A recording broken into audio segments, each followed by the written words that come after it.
The Vanishing Portrait. Detective Kabir Huha never believed in strange cases until he took the one that made absolutely no sense. It began when an artist named Roshni Verma came to the police station, trembling. "My painting is missing," she said. Kabir shrugged. "Ma'am, paintings get stolen all the time, but this one was locked in my studio," she whispered. "And it's a portrait of a man I've never met." Kabir paused. "Who asked you to paint him?" "That's the problem, sir." Her voice broke. "No one. I woke up one morning and found the portrait already on my easel." Kabir raised an eyebrow. "You're saying you didn't paint it?" "I didn't, I swear. But it's painted in my style, perfectly." That got his attention. Roshni took Kabir to our small studio. It was tidy, peaceful, nothing broken, no signs of a break-in. Only one strange thing stood out, a blank space on the wall where a large painting had hung, and a small brass plate below it that read, "The Man in the Gray Coat." Roshni's voice shook. "That's the title, but I never wrote it."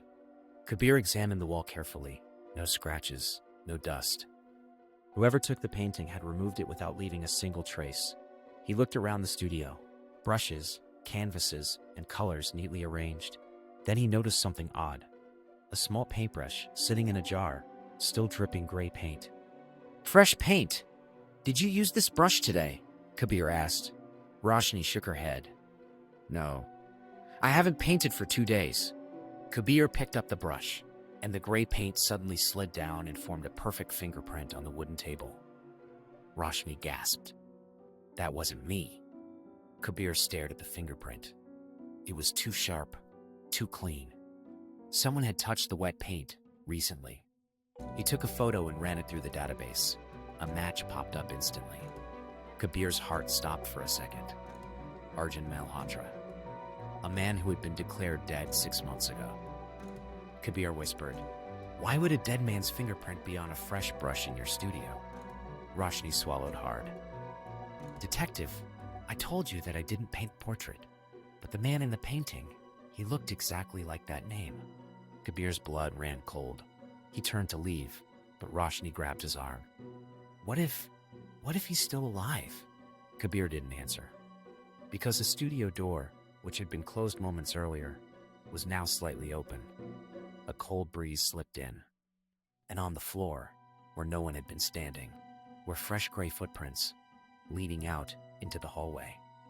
Kabir and Roshni stared in horror. Kabir whispered, "He was here."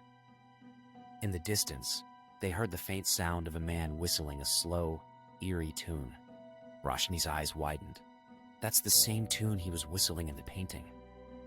Kabir stepped outside the studio just in time to see a shadow in a gray coat turning the corner. He ran after it, but when he reached the end of the hallway, there was no one. Only a small note left on the floor. "If you want your portrait back, detective, try to catch me." Kabir looked around the empty corridor, heart racing. The dead man's game had just begun.